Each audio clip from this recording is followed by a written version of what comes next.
Welcome back, my friends, to AA Recovery Interviews. I'm your host, Howard Al, and I'm an alcoholic. Sober since January 1st, 1988, one day at a time. I'm grateful you've joined us. AA Recovery Interviews is the podcast where Alcoholics Anonymous members from around the world share their extraordinary stories of experience, strength, and hope. I invite you to scroll through my extensive catalog of more than 130 awesome interviews and listen on any podcast app or at the website aarecoveryinterviews.com.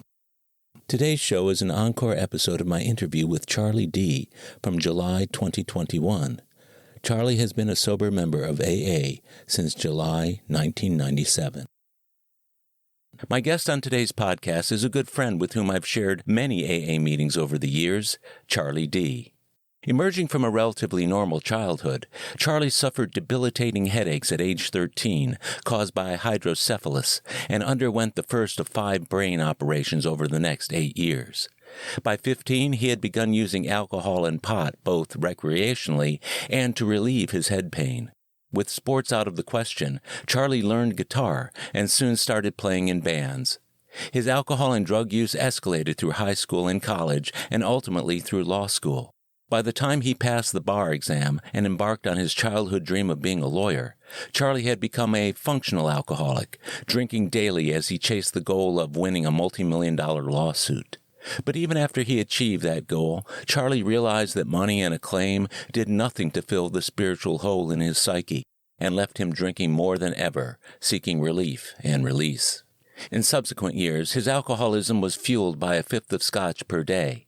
A failed first marriage and 3 arrests for DWI drove Charlie into AA in 1992. But his refusal to do the work and his resistance to God in the steps eventually washed him out of the program. By the time he dragged back into AA in 1997, after 5 years of increasing drug use and sordid behavior, Charlie had finally had enough. He got a sponsor, started working the steps, and established a relationship with a power greater than himself. Regular meetings, sponsoring other men, and doing service work all drew him into the center of the program, where he lives today. A healed relationship with his current wife and children, as the result of the program, further solidified his commitment to sobriety above all else. When you listen to Charlie's story on today's AA Recovery Interview show, you're likely to hear similarities to your own story. As with all my interviews, Charlie's willingness to share intimate parts of his life with listeners speaks to his love and concern for recovering alcoholics everywhere. His dedication to the program and his ongoing desire to help other alcoholics achieve sobriety are radiant in his words and enthusiasm. So, savor the next 60 minutes of this episode of AA Recovery Interviews with my good friend and AA brother, Charlie D. Hi, I'm Charlie, and I'm an alcoholic. Hi, Charlie. Thanks for joining me today on AA Recovery Interviews. I'm really glad you could do this. Normally when I see you, it's after you've driven a considerable number of miles to get to that Thursday meeting. And I wanted to ask you, what is there about that meeting that makes you willing to drive so many miles to Houston? There's a bunch of reasons. Primarily, when I first sobered up back in 1997, I attended the Alder Street group. That was fundamental in my recovery. And there's so many guys that attend the Thursday meeting that attended the Alder Street. So it has the feel of Alder Street. I love the fact that it's an all men's meeting. I think, on certain issues, we get to go a little deeper than we would in mixed meetings. And all of the guys I admire in AA, or at least most of all of the guys, attend that meeting on a regular basis. So it's definitely my home group. Yeah. So how long have you been sober now? I just hit 24 years on July 1st. 24 years. Okay. So that would make it 1997? July 1st, 1997. Were you living in Galveston at that time? I was living in Friendswood at the time. Okay. So you've been driving up to Houston for the meetings from Friendswood, which isn't as far away as Galveston is, but now you're living in Galveston and you're making that drive. How many times a week do you drive up for meetings? Well, my office is in Clear Lake, and I still go into the office most days of the week. So typically on the Thursday, I'm driving up from the office, which is still almost an hour each way, depending on traffic. So I've got to carve out a good 3.5 hours each Thursday to hit that meeting, but it's worth it to me. Yeah, that's how it is for me where I live. Over the years, most all of the meetings I've gone to have been anywhere from 20 to 45 minutes to drive each way.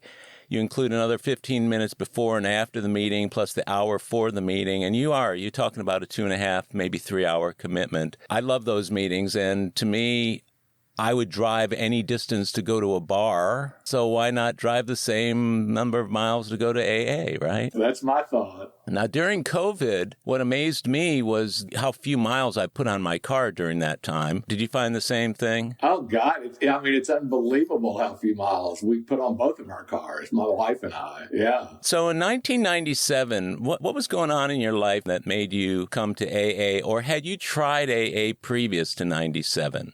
I first attempted to sober up on June 15th of 1992. Okay. In retrospect, I did that mostly for my wife, my parents, and all of that. Uh-huh. I hadn't really hit a bottom that would have kept me sober. But, I did the program right at first. When I came in on June 15th, somebody told me to do 90 meetings in 90 days, and I did that. Yeah. And prior to that, I had been an everyday drinker. I drank right when I came in initially in 1992. I was drinking in excess of a half a fifth of scotch a day, every day. I tried to look back, and I couldn't remember a single day I didn't drink. I drank 7 days a week. How many years did you do that for, Charlie? Oh, my God.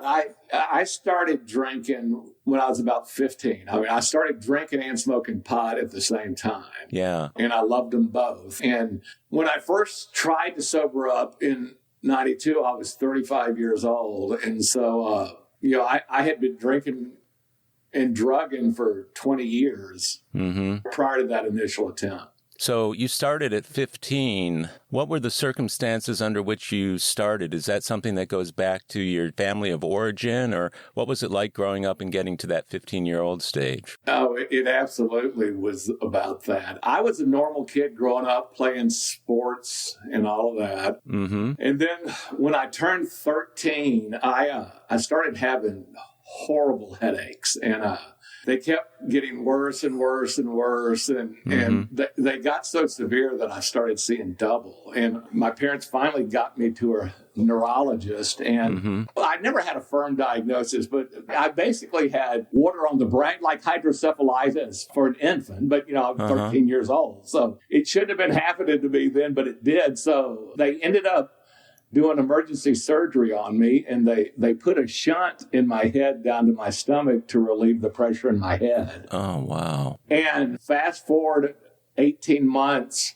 and it came back. And the second time it came back coincided with me drinking and drugging. And I definitely started drinking and drugging to relieve the pain of feeling unique, less than, and all that. I'll never forget the first time when I was 13, and I came back from the hospital after having that initial surgery, and at that time I had long hair. It was well past my shoulders, and they had to shave my head when they operated on me. So when I came back to school, I forget what grade I was in, 6th or 7th, but I remembered walking down the halls that first day, and nobody made fun of me or anything, but they all looked at me with pity in their eyes. And I would have much rather have been made fun of than pitied. And so, when it rolled around the second go around, it was just devastating to me. And the drinking and drugging helped. And that same thing kept happening almost every 18 months until I was 21 years old. So, my entire, from 13 to 21, I was in and out of hospitals having operations on my head. Was it the same operation every time? Absolutely, yes. So they would just drain your brain every 18 months? Yeah, they'd put a shunt in, which theoretically should have kept working, but it was a really primitive operation. This was back in the mid-70s, and so... Wow. the shunt would get clogged up, and it would, I'd have to go in and get another one, and it just kept going like that. And then miraculously, it went away when I was 21 and never came back again. So was the drinking setting off the symptoms of the headaches, but at the same time, was it also offering you relief? No, the drinking really had nothing to do with the headaches. I mean, it initially happened to me before I ever took a drink of alcohol. Okay, sure. So I took a drink of alcohol in response to it, to try to make myself feel better. Did it help any? Oh, absolutely it helped, yeah. Huh. Yeah, drinking and smoking pot miraculously made me feel like I was a part of instead of apart from. And I really felt apart from for all of that because I had to quit playing sports. I mean, my whole life changed. I couldn't do anything that I had done before. So at that time, we're talking about, 4 or 5 operations between 13 and 21? Yes. You mentioned about not being able to play sports. Did you switch to a different social group in school? Did you hang out with the folks who were doing the things that you were doing at that point, drinking and smoking pot? Yes, absolutely I did. One of the unforeseen benefits of it, I started playing guitar then instead of sports, and I started playing in a band, and I mean, I've played in a band now my entire life from that point. Wow. So, and I love playing guitar and music, so that was an underlying benefit of it, but it didn't feel like a benefit at the time. Wow.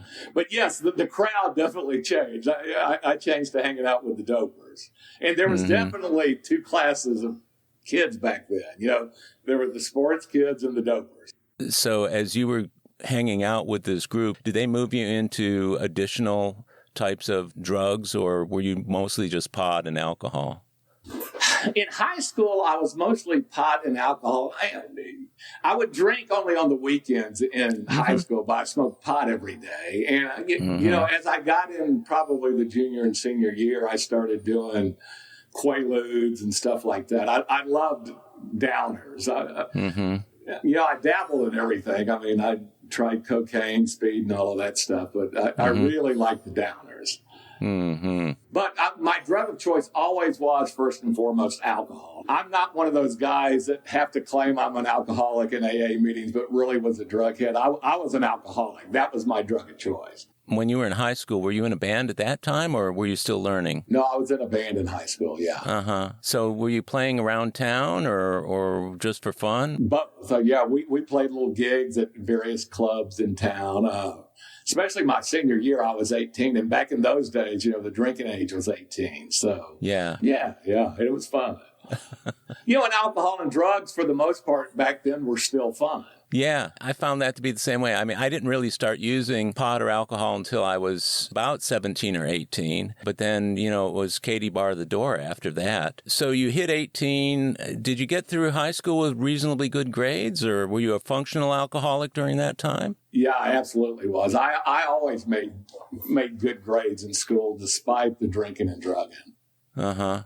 Was that about the willpower to really get down to doing the things you needed to do to get good grades, or was it just luck, or were you just a naturally smart guy? I think I was probably a naturally smart guy. I also, from a very young age, I wanted to be a lawyer. I can't tell you why I wanted to be a lawyer, because nobody in my family had been one prior to that. But, I mean, from a very young age, I wanted to be one. So, I mean, I always had that goal in mind, and I knew in order to do that, I had to make good grades. And so, yeah, I was a functioning alcoholic through that period.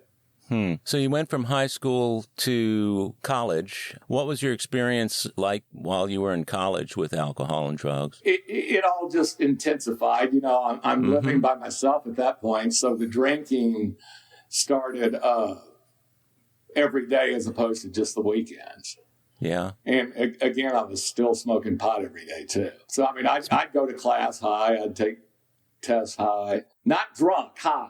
I had a routine. I'd get up in the morning before class and smoke a joint and go to class. Yeah. And I'd come home and do my homework, and then I'd start drinking. So, I mean, I had a little routine that sounds incredibly bizarre listening to it come out of my mouth right now, but it worked back then. Well, it worked for me too. When I was in college, I was getting high virtually every day. I'd do it in the morning before I'd go to classes, and then I would I would go to class and I'd come home, I'd smoke some more and I'd study some more. And I actually did pretty well. And I took from that experience the idea that pot somehow sharpened me up, made me maybe a little bit more willing to study and get good grades than I might otherwise have been.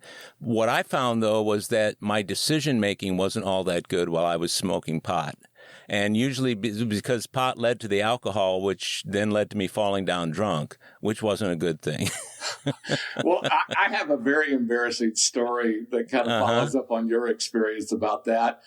You know, I made it through college and I graduated magna cum laude. Wow. And then I go into law school, and law school was kind of a rude awakening for me because, you know, most people at law school were as smart or smarter than I was. And that was never the case in undergrad. Mm-hmm. You know, that first year they tried to weed people out, and we had to read, you know, 100, 150 pages a day.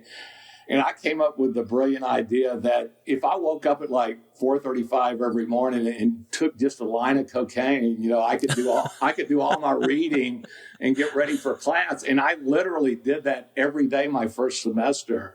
Wow. And the cocaine use progressed so much that by the end of the semester, like a week before finals, I mean, I had been doing so much cocaine, I'd gotten so disoriented. I mean, I started just babbling incoherencies. You know, my girlfriend at the time calls my parents and they put me in the hospital and all. I mean, it was just can I say shit show? Because that's what it was. It was a shit show. But it didn't stop me from doing cocaine or drinking still. Ironically, ever since that point, I quit smoking pot because it made me paranoid every time I smoked pot, but it didn't.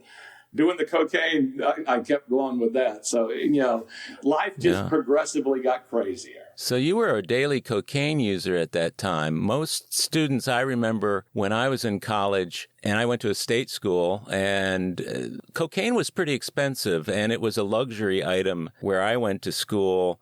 To do it every day meant you had some stash of money somewhere. How were you able to afford that kind of habit while you were in college? Well, it was that, you know, my parents were giving me money, probably in retrospect, way more than they should have been.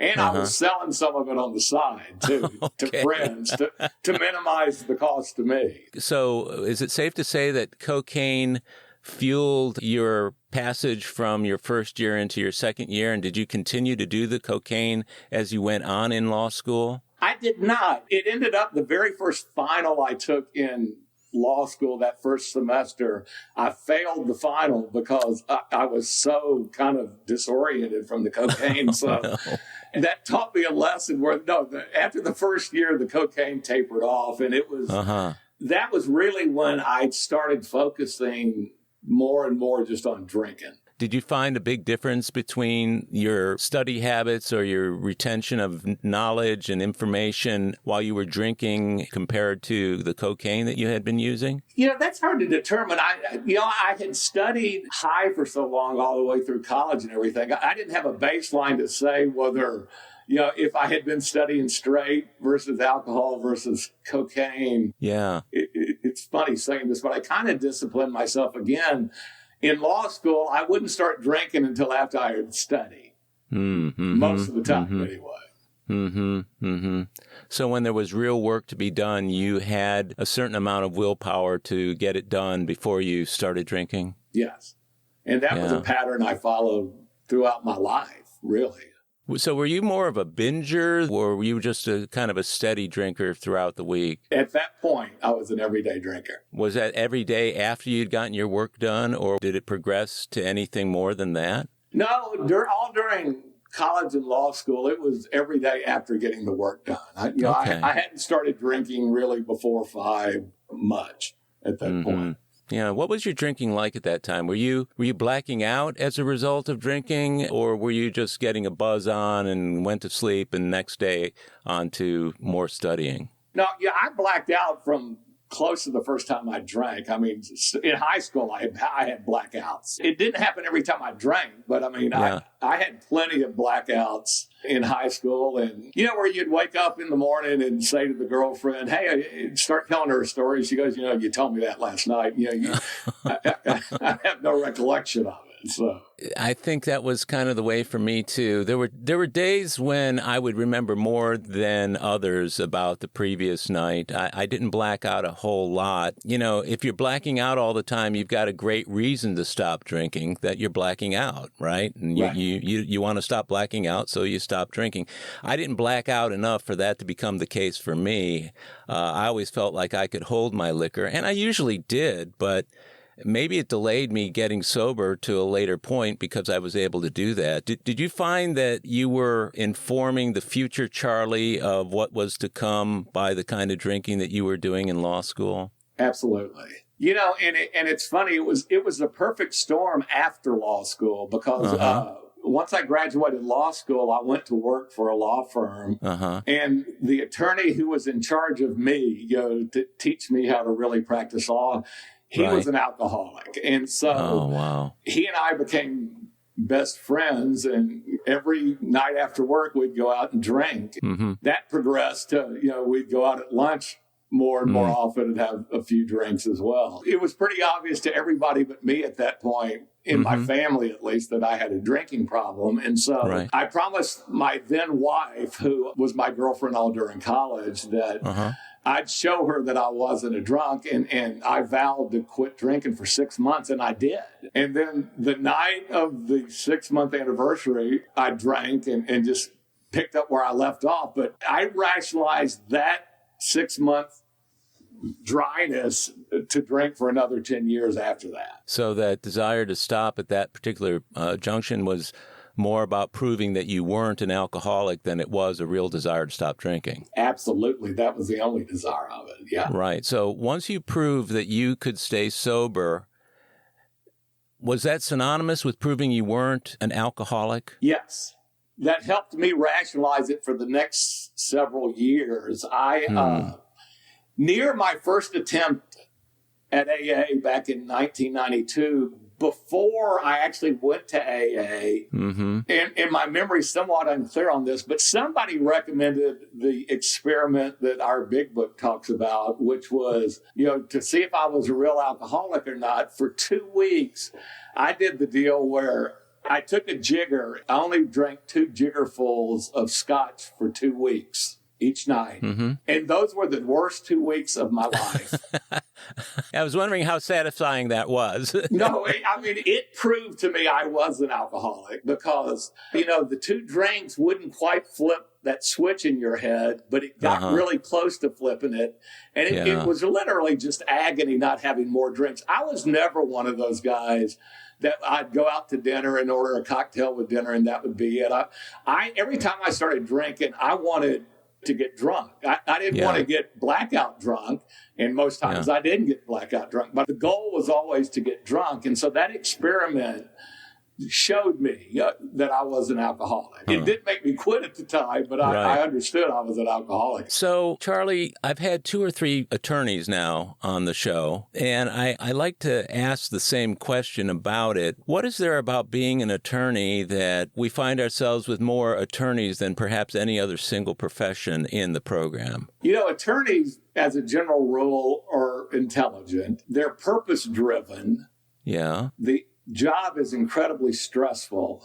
Yeah. Especially in your early years when you're striving to become partner and make money and all of that stuff. And we're all egomaniacs. In order to be a good attorney, you've got to be an egomaniac. I get it. And I certainly was. I was your classic egomaniac with an inferiority complex, but I didn't know that at the time. Right. So you graduated law school, you sat for the bar, you got hired, you said, by a law firm.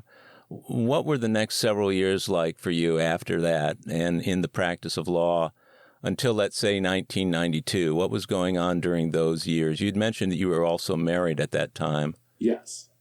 I went to work for what was a big firm in Galveston, and I stayed there about 2.5 years with my boss, who was an alcoholic, but I learned fairly early on I didn't respond well to authority. And so I went out and started my own practice and became pretty successful at it. That was one of the things that probably kept me away from AA longer, obviously, than I should have, was that despite my obvious excessive drinking, I was pretty dang successful. I mean, my income rose every year despite my drinking. And so I always threw that in everybody's face when they were going, I really think you have a drinking problem. Mm-hmm. So were you trying to convince them that because you were successful, you couldn't possibly have a drinking problem? I used that. I used my 6-month stint. I tried every trick in the book.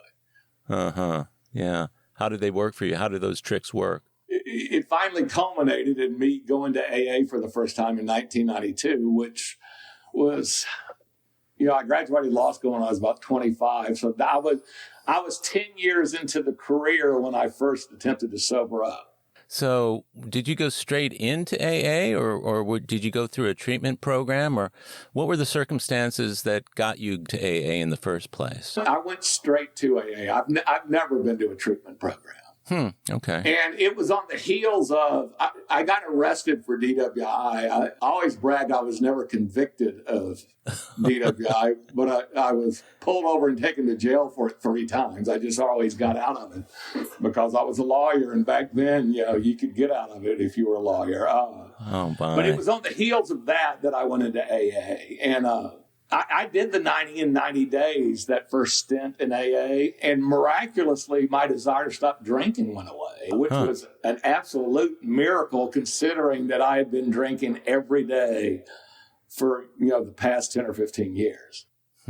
So when you first went in for that first 90 days, how much desperation was there going on in your life at that point? Or was it, I think I ought to stop versus I bet I gotta stop? Where were you on that scale? I had not yet been given the gift of desperation. In retrospect, looking back on why I failed that first go around, it was because, I went in to satisfy my wife at the time and my parents, not me. I had no desperation. I hadn't really suffered any real consequences in my life. But it's funny. I worked it pretty hard that first year and stayed sober, but I tried to do it without God. That was my big failure. I was either so mad at God or I didn't believe he existed. It was one of the two things, and I vacillated back and forth between those two emotions because of all the medical stuff that had happened to me as a kid. I thought either there is no God, or if there is a God, I don't want to have anything to do with him because of what all he let happen to me when I was a kid. Sure. And so when I did AA, I went through the steps and everything. But every time God got mentioned in the steps, I just kind of avoided it. And as you know, God shows up a lot in the steps. And so yeah, he does. Yeah. While I tried to do the steps, I never found a God of my understanding the first go around. Were you working with a sponsor at the time? I met this guy in AA, and I liked him. I kind of liked what he had to say at meetings and stuff. And he said, look, I'll be your sponsor, but I'm never going to call you. You got to call me. And I went, hey, perfect arrangement. And so I had a quote unquote sponsor, but I just never called him. So you could truthfully say you had a sponsor, but it wasn't a sponsor in the form of somebody who was going to help you work the steps and get through your difficulties with identifying with a higher power, I guess, huh? Correct. Wow, that must have been tough. So how long did you stay sober that first time in 92? You made the 90 in 90. How much further did you go at that point? I got my first year chip. I was still going to a bunch of meetings. I say I was going to a bunch of meetings. I was, but I would typically show up a couple of minutes late, and I would typically leave a couple of minutes early because I was so busy and all that. So I never made real friends in AA that go around, but I stayed sober the whole first year. I stayed sober a lot of the second year. The ego started coming back, and I started going, I got this. And so I quit going to many meetings, and it slowly but surely got down to I quit going to any meetings, and then the wheels fell off. But a real pivotal moment for me in my recovery, I had set a goal for myself when I was a lawyer that I wanted to win a multi-million-dollar case before the age of 40. And so I and another friend of mine, we had a big case, and we tried to jury trial up in Dallas for a month. And I was sober during this time. Mm-hmm. You know, I always had what I now call this God-shaped hole in my soul. Mm-hmm. At the time, I thought if I achieved my goal of getting a multi-million-dollar verdict, that I will have arrived, I will feel good about myself, and that will all go away. Mm-hmm. And we ended up winning a judgment in excess of $5 million. And we went out to celebrate that night. And I did not drink that night, but I never felt so bad in my life because I didn't feel anything. I thought that was going to be the thing that filled that hole up. Yeah. And I just felt nothing. It was the worst. I craved alcohol more that night than I ever have craved it before or since. I did not drink, but the wheels started coming off fairly shortly thereafter because I realized I had to do something that filled that hole. Yeah, that's got to be an incredibly lonely feeling. It was a really lonely feeling. Huh. So you had achieved what you set out to achieve, and it was like a hollow victory, I guess, huh? Completely hollow. So when was that? You were still sober. You were going on 2 years at that point? You know, the math fuzzies for me because I ended up not drinking for another couple of years after that, but I I started smoking pot again, and I would occasionally take a pain pill and all of that. So I was still not drinking, but I obviously wasn't sober. Mm-hmm. But the wheels didn't come off until a couple of years after that. Because it was definitely before my 40th birthday that I won this thing. And I sobered up my 40th year in July. Wow. I turned 40 in May, and I sobered up this go-around on July 1st of 1997. Wow. So that 5-year period in between, you have this victory, this hollow victory, albeit, and then you stayed dry but started using other things, marijuana. And when did the lever trip for the alcohol at that point then? And what did that look like? The further away I got from AA, I started having an affair on my wife. Uh-huh. And you know, I found in AA, there's so many guys that, you know, the whole sex thing, you know, that's as good of a pain reliever as alcohol is. I mean, especially when you feel less than and apart from, you know, there's nothing like a woman giving you some attention to make that all go away. You know, I cheated on my wife. Mm-hmm.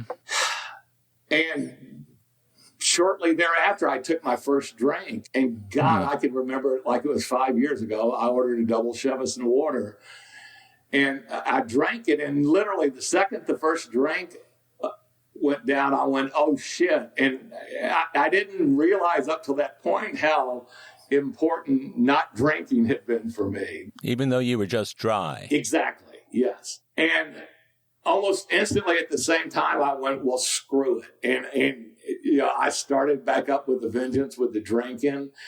And I got to the point where I was really, really close to getting divorced. And at this point, we've skipped over this. This is my second wife at this point. I got divorced from the first wife before my first sobering up. So this is my second wife who had been through all of this with me. And I did that to her. And, you know, it got to the point where I couldn't even look at myself in the mirror. And I got that gift of desperation. You know, I left my family. And at that point, I had two young kids. Mm-hmm. And I left them and my wife on Thanksgiving of 1996, I guess it was. Mm-hmm. And temporarily moved in with this woman I barely knew. And sometime between Thanksgiving and Christmas, I had two epiphanies. You know, I said to myself in my mind, I said, you know, you've literally tried everything but God to quit drinking, and you've utterly failed at it all. And very quickly thereafter said, well, I'm not willing to do that. But then I had a real epiphany. It was getting real close to Christmas, and the woman I was with said, hey, what do you want to do for Christmas? We could go to my family's house. And it was almost like God talked to me in my head and said, you can either go to these people's house that you barely know, or you can go back home to your wife and kids. And the next day I did the latter. I went back home to my wife and kids. Oh, my goodness. And I'd like to say I stayed sober at that point. That was early December. I bumped and skidded to a halt, and then I finally came back in July 1st of 1997, and have been here ever since. We'll be right back. My friends, if you're enjoying AA recovery interviews, I invite you to check out my latest audiobook, Alcoholics Anonymous, the story of how more than 100 men have recovered from alcoholism. This is the word-for-word, cover-to-cover reading of the first edition of the Big Book, published in 1939. It's a relaxing yet meaningful and engaging way to listen to the Big Book anytime, any place. Have a free listen at Audible, iTunes, or Amazon.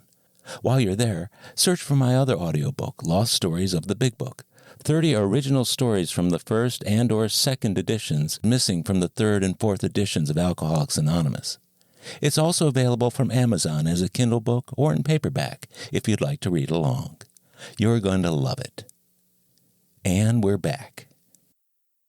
So that time right before Christmas of 96, you had your moment of clarity. Absolutely. Did you continue on with the affairs after you went back? No. Okay, so that stopped as well. Was your first marriage, was alcohol a big part of what went wrong in that marriage, or were there other issues? There were other issues. It certainly played a part. She had been my high school sweetheart, and the relationship had actually run its course really before we actually got married. But I mean, we had been together all through college and law school, and marriage seemed like the obvious conclusion to that. And I mean, because we divorced like a year and a half after we got married. So don't get me wrong, absolutely alcohol contributed to it. Did she try and get you to stop drinking? Well, it was funny. She smoked pot a bunch. She didn't drink much. So I mean, we were getting two different buzzes at the same time, and that didn't always work out well. So you were married a year and a half, but you guys had actually known each other for quite a bit longer than that.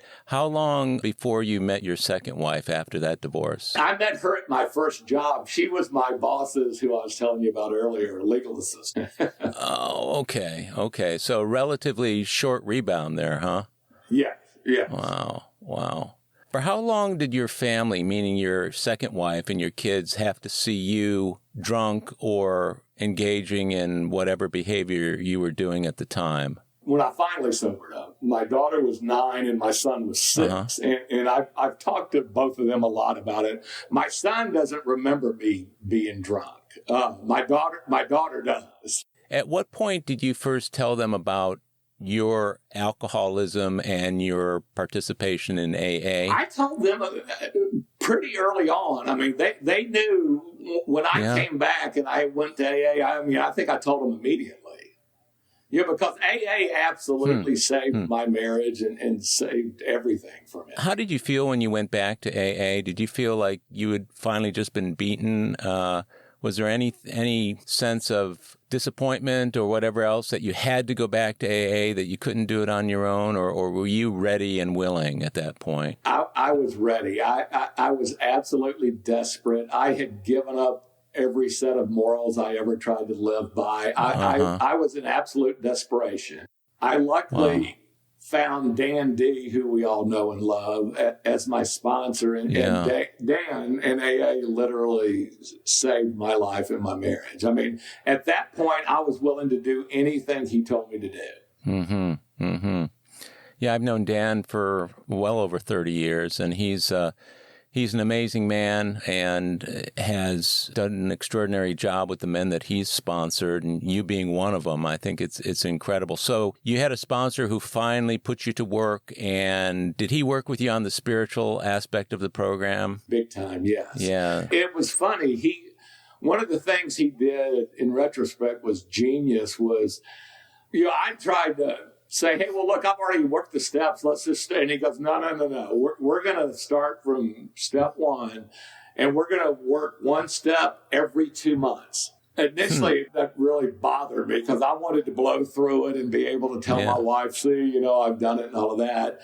But it was really genius on his part, because by the time we got to step 9, I had been sober for 18 months. And when I went to make amends to my wife for all I had done to her, she knew I was serious at that point. I mean, I had been going every day to AA, and I'd been working the steps, and we had been going to counseling. And so she knew it was serious. And I really think had we blown through the steps like I wanted to when I first hooked up with Dan, I don't think my marriage would have survived that. I really don't. Yeah, it sounds like it was on really thin ice about the time that you made it back, huh? It was on very thin ice. And for those out there who are listening to this story who might be going through being estranged from their wife or husband, depending on sex, obviously, I have a great story. It was probably my 7th or 8th year after sobering up this go round, and Thanksgiving rolled around, and as you can imagine, I mean, Thanksgiving for several years was not a real happy time because it brought back the memories of me leaving. But in my 7th or 8th year of sobriety, my wife said to me on Thanksgiving, I'm glad all of this happened because you wouldn't be the man you are now if it had not happened. And so it took a while, but because of AA, there was complete healing for us in everything I had done. So, I mean, it was, I tear up every time I start talking about that. In working the steps, Charlie, were there any particular steps that were harder for you than others? I guess it was the biggies. 4 and 5 were hard for me. Yeah. In what way? Just when I first did my 4th step, I did it. I typed it all up on a computer, and I had nice little subsections and all that. And so I give it to Dan, and Dan goes, well, that's great, but I want you to handwrite it out. And it really pissed me off at the time because I was really proud of my little formatting and everything. But I ended up handwriting it out. And because I had put it on computer before, the handwriting, I did it all at the same time. And it was pretty dang long. And it was just looking back at everything that I had done that was always based on my self-centeredness. Just every decision I had made in life up to that point was completely self-centered in nature. As the years progressed, I cared less and less about who I hurt as I sought those self-interests. And so putting that down on paper, first of all, and then sharing that with a man was really hard. Yeah, I found the 4th step was really hard, too, because doing the 4th step, I knew, because I read ahead, that I would have to do a 5th step. I did the same thing as you. Right. And so that really, at least in my first 4th step, it really inhibited me, even to the extent that I didn't do my 5th step with my sponsor of 3 months at that time, because I had already been sober for a little over a year. I ended up doing it with my therapist because I figured this guy's already got kind of an inside look at my inside so that I could do it a little bit more comfortably with him. But I even held back from him, a guy who I was telling everything else to. I still held back on that 4th step, and it wasn't until 1 or 2 4th steps later that I finally got to the point that if I don't tell the whole story, I may go back and drink. Did you find that to be the case too? Well, yeah, I'm glad to hear you're a multi-step person because Dan and I, since I first sobered up, we redo the steps about every 5 years. And for example, the first go around, we got to the fear category, and I, with a completely straight face, because I absolutely believe this, said I don't really fear anything. And as the years have progressed, I mean, Dan and I now have done 4 or 5 different, going all the way through the steps. Fear just permeates everything about my life, whether it is fear of what you're going to think of me, or fear of failure, or fear of events unknown in the future. Fear is just all over me. But the first go around, I couldn't see it. And so, I hear all these people in AA who say, I've only done the steps once, and I work 10, 11, and 12 to deal with whatever comes up in the present and future. That may work for them, but it doesn't work for me. I mean, I've got to keep doing it because every time we've done another all the way through the steps, more layers of the onion come off, and I get to see more of what's motivated all that behavior in the past. Yeah.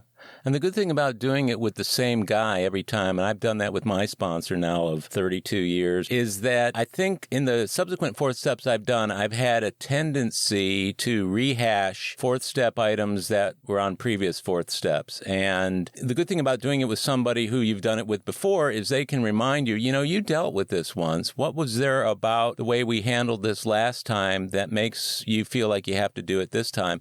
And quite frankly, Charlie, there were times that the only reason I put those things down was I figured I needed some more stuff to put down. And so I kind of looked back and said, well, maybe this and that. And he would remind me, he said, you already covered that. Was your part any different the second time you wrote this down than it was the first? And, true to form, it wasn't. So I had to get straight with that. But yeah, I'm glad to hear you say that too, because every now and then you hear about somebody who's gotten it all on the first pass, and it's really easy to feel like, even with years and years of sobriety, man, what's that guy got that I don't got? Yeah, no, my experience has been exactly what yours is. So I'm assuming that if you're doing this every 5 years, that you did your 8th and 9th step. What was that like the first time you had to do it? Yeah, the ones I thought would be hard were easy, and the ones I thought were going to be easy were kind of hard.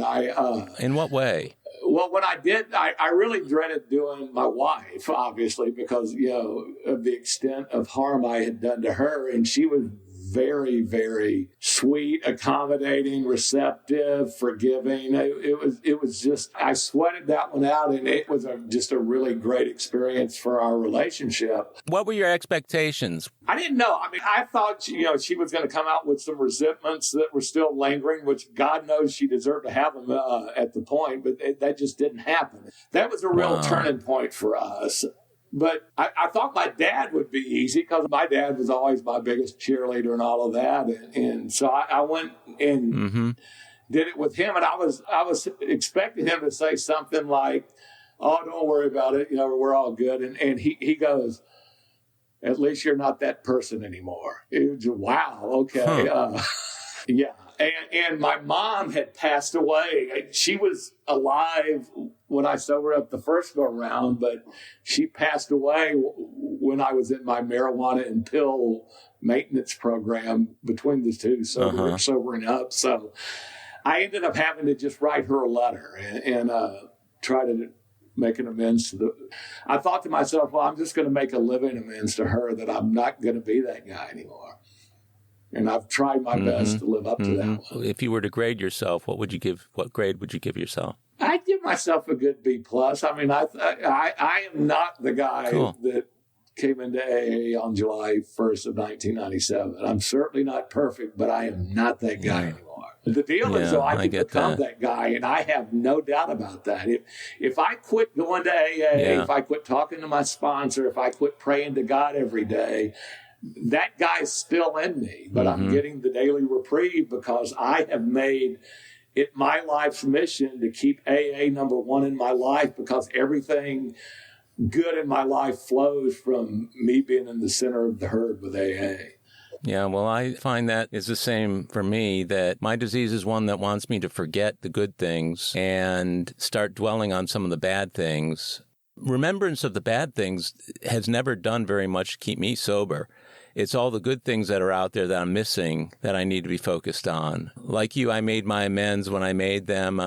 My sponsor told me to keep my expectations as low as possible, because there was a chance that people who I did amends with would not offer me forgiveness. In fact, it might provoke additional resentments on their part. That didn't happen for me, fortunately, but I was pretty amazed when I was done that I didn't have more emotional outbursts from the people I was doing it with. But, I just think it's natural when you go to somebody and you admit that you were wrong, for people to want to let you off the hook. That in and of itself, that discussion is a really uncomfortable discussion for people to listen to. For me to say, Charlie, I was wrong about this and that and this and that and this and that. And, you want to keep the person from beating themselves up. So you said, don't worry about it. It wasn't that bad. When it really was. Right. I take it from your experience with Dan that you learned a great deal about how to sponsor other men along the way. I did. He was a perfect example for me. And so I modeled much of the way I sponsor men on the way he sponsored me.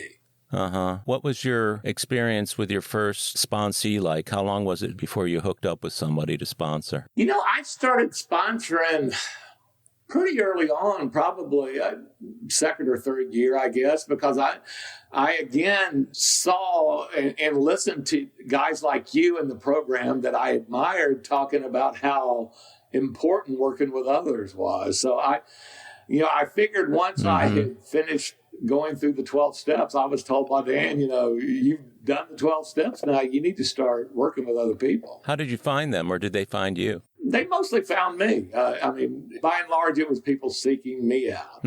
I say that my most recent sponsor, we were on a Zoom Thursday meeting, and Scott B messages me on Zoom and says, I've got a guy I want you to sponsor. And my deal always was when the hand of AA reaches out, I never say no. So I said, send him to me. So you've been sponsoring him since that point? I have. He sobered up during Zoom. He had never been to a live meeting and he's almost 18 months now. That's amazing. Have you met him in person, or has it been all Zoom? Yeah, we're both vaccinated now. So we've been getting together. Wow. Do you find you're approached by people who are a lot like you?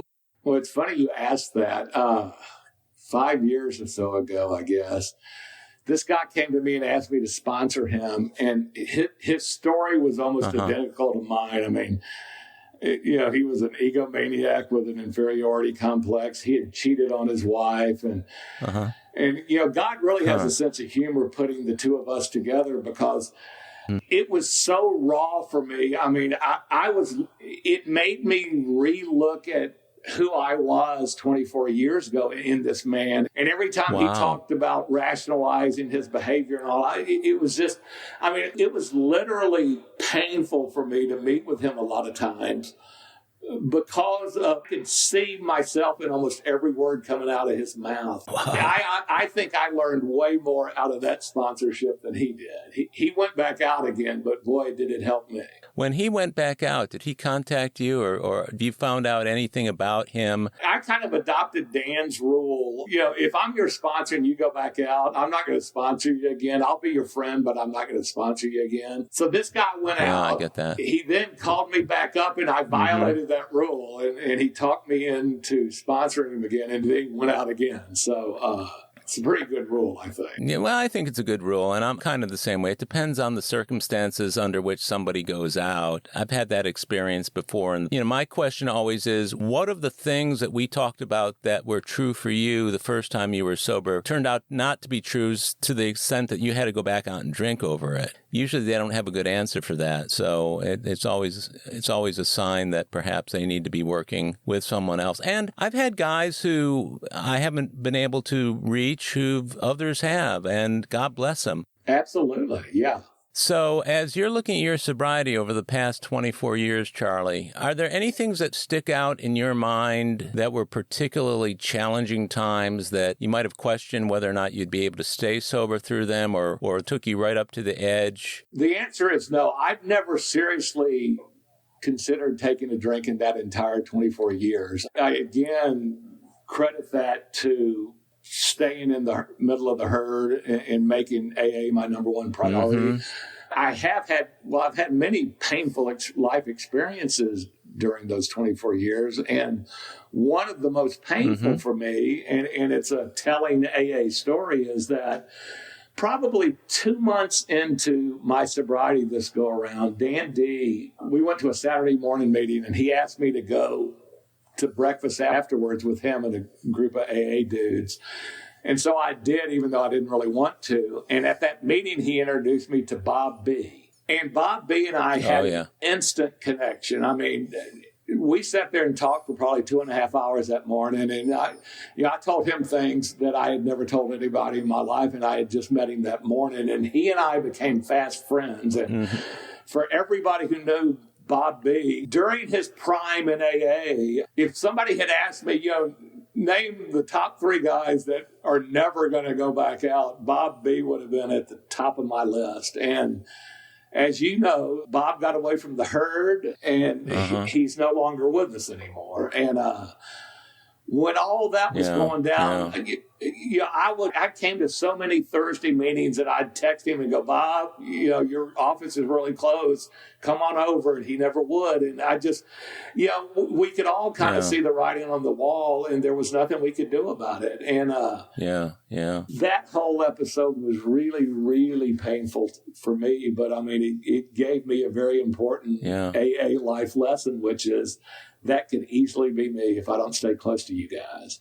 Well, I remember that, and I know we all reached out, and the Bob B. we're talking about, of course, is Swamp Bob, and his story of what it was like before he got to AA was always the most engaging part of any share that he made, and he definitely was one of those guys that you would look at and say, man, after what he went through to get sober, that guy's never going to go back out. But there were those of us, you and I and Dan and some others, because I remember some of the phone calls we were having during the time that we were all trying to reach him, that it's like he was slipping away, and we kept reaching out, and he met a tragic end that, none of us expected. I don't know that it was a wake-up call for many people, but at least for me, it was one of those things that made me realize that if I get away, that could be me, too. Right. It's like what you just said. I remember calling him a number of times, and I don't know if he ever did this with you, but I would call, we'd talk about it. I'd say, well, I'm going to be over at the Thursday meeting tomorrow or a couple days. Oh, can I meet you there? Yeah, I'll be there. And he never showed. And, I know that there are some people around AA who feel like if their intention is right, they get enough satisfaction from the response to their intention that they never have to actually follow through with it. Right. And he always seemed to be one of those guys who were saying, I'll be there. Don't worry about it. I'm doing fine. No, I'm working on this. I'm working on that. And they're slipping, but there's not much that you can do about it, is there? No, there wasn't. It was so frustrating and aggravating and hurtful. And God, I miss that guy, though. Yeah, I do too. He was a beautiful man, a beautiful soul. At least at his memorial service, men were getting up and talking about Bob, the sober man, in AA until his untimely demise. Absolutely. Yeah. So you've had some things that AA has helped you get through by staying in the middle. You were never too far off towards the edge. That's kind of my story as well. Particular gifts that you can think of over the last 24 years that have made a big difference in your life? My marriage. I'm married to the love of my life, to my best friend, absolutely beautiful woman who I just adore. That is absolutely a gift of AA. I am 100% positive I would not be married to her right now but for AA. So that I have my kids' respect. They look up to me. They admire me. I would not have had that. I know that. Just so many blessings. I have a wonderful partners at my law firm. My firm's very successful, and I would not have had just every gift in my life. I have a wonderful life right now, and it would have been gone without AA. Yeah. That's how it is for me too. And I try and stay as engaged in AA as I possibly can. Zoom has actually made it a lot easier over the last 18 months to engage to a much higher degree than I did before. I mean, going to as many as 5 or 6 more meetings a week than I was going to previously. But now I find as those meetings are starting to meet back in person, I'm running out of time to be able to go to live meetings. So I've had to kind of select those that I'm willing to drive to and spend the time in getting to and participating in, and those which I have to just say I'll get to them when I can, and then others that are just conveniently via Zoom, which has made a big difference for me. It sounds like you've been a big participant in Zoom as well. Yeah, I love the Zoom, although I've got to say, when I first went back to my first live meeting after COVID, when we said the Serenity Prayer and it all happened in unison, I actually got chills up my back because, as you know, we're either saying the Serenity Prayer or the Lord's Prayer on Zoom. If everybody's speaking at once, it just sounds like everybody's speaking in tongues because Zoom doesn't sync up. It's a cacophony. Yeah. It was really cool to hear it in unison finally again after a year. But yeah, I love the Zoom meetings. I went to a bunch of Zoom meetings, really cool ones from out of state that I would have never been able to participate in. But buddies of mine who live elsewhere go, hey, we got this Zoom meeting. It's really cool. So I took advantage of it. Yeah. I'm actually a greeter in a meeting in London, of all things.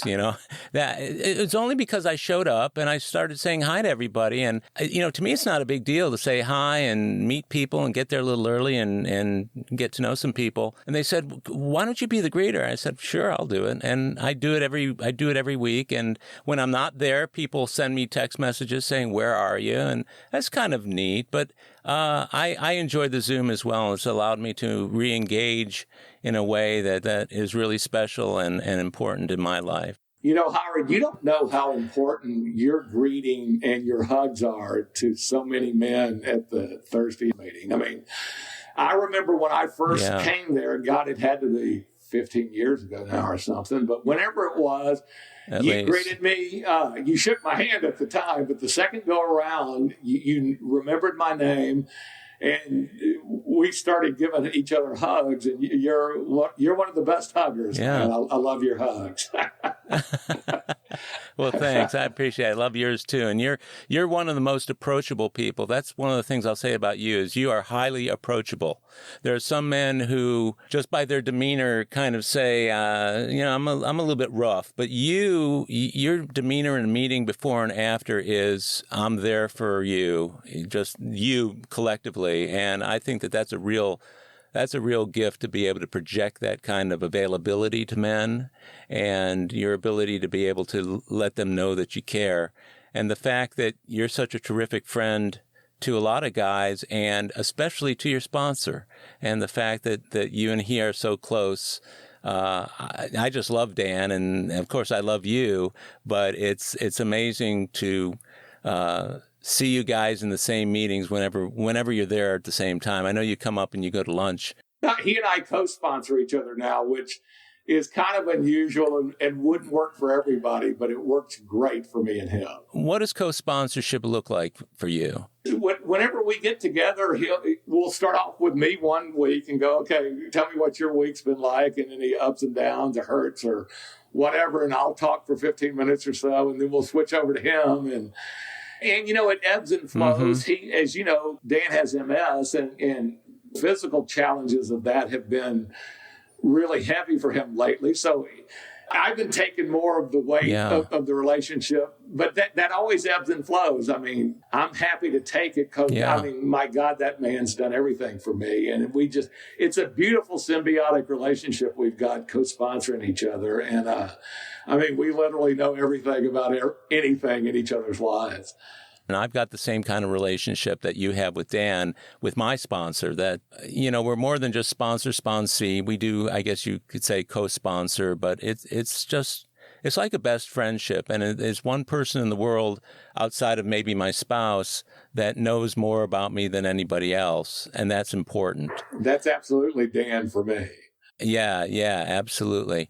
So the last thing I want to ask you is, if you could go back in time, knowing what you know now, and go back and meet the Charlie of the years that you were at the height of your addiction, what would you say to them, or what would you find yourself saying to them about what to expect in the future? The biggest advice I would have for him was be open to the concept of God, that you can't do this thing on your own, but you can with God's help. Yeah, that's beautiful. I think I would probably say something similar to the Howard of that period in my life as well, because I believed in God. I just didn't believe that he could do anything for me and that I couldn't do anything for him. And the great thing about AA is it allows us to connect with God on a giving and receiving basis. It's not just about, God, grant me this, grant me that, grant me the other, but God, let me be of maximum service to my fellows. The whole third step prayer, let's say. Absolutely, which I say on my knees every morning. Yeah, I do too. It's one of my favorites, and it's one of those that makes a huge difference in the way that my day goes. And I have to do it on my knees because my mind is such that at least if I'm on my knees, I can remind myself that I'm praying. Whereas if I'm laying on my back, it may just be me thinking about it, and as all those other thoughts intrude, it kind of dilutes the power of that prayer at that particular time for me. Do you ever find that? Oh, absolutely. And it's funny. Very early on in my sobriety, I was at a Alder Street meeting with Dan. And some guy started talking about getting down on his knees and praying. And I leaned over to Dan and I said, why does that matter? And he goes, well, before you condemn it, I want you to do it for the next 2 weeks. And so at that point, again, I was desperate enough to do whatever he told me to do. So for the next 2 weeks, I got down on my knees every morning and prayed. And that was the big turnaround for me on finding a God of my understanding that I could trust in. Yeah, that's important. We'll talk about the gift of desperation. I mean, it hardly seems reasonable that desperation would be a gift, but what it prompted you to do is the real gift in that situation, isn't it? It was absolutely a gift for me. Yeah, I get that. Well, Charlie, this has been amazing and very inspiring for me to be able to sit down with you today. As you and I have known each other over the years, certain things that you've told me today kind of complete the story. I know it's not the end of the story, but it completes the story of Charlie D for me. And it's allowed me to become a lot more grateful that I know you and that you're in my life, because when you're not at a meeting, I notice that you're not there. Like when you're not there on Thursdays, I know that you're not there. When you're there, the meeting just feels more complete. So I just want you to know that, and that I love you and I respect the program that you work, and you're an amazing individual, brother. And I'm so glad to have you in my life. That's so sweet of you to say, Howard, and I feel exactly the same way. I mean, you are one of the guys that I respect so much and love in the program, and you're such a big part of my life. Thanks, Charlie, for doing this today, brother. My pleasure. Well, my friends, that's it for today's episode of AA Recovery Interviews. If you've enjoyed the interviews in this podcast series, please share it with others. This show is another helping hand of AA we can all extend to alcoholics everywhere. If you want to contact me directly with any comments, questions, or suggestions, simply email howard@aarecoveryinterviews.com. Please also take a minute to leave a rating and review on Apple Podcasts. By the way, this podcast strictly adheres to AA's 12 traditions and all General Service Office guidelines for safeguarding anonymity online. AA Recovery Interviews and my guests do not speak for or represent AA at large. This podcast is simply my way of giving back to AA, that which has been so freely given to me. The next episode of AA Recovery Interviews is on the way, so keep coming back. It'll be here soon.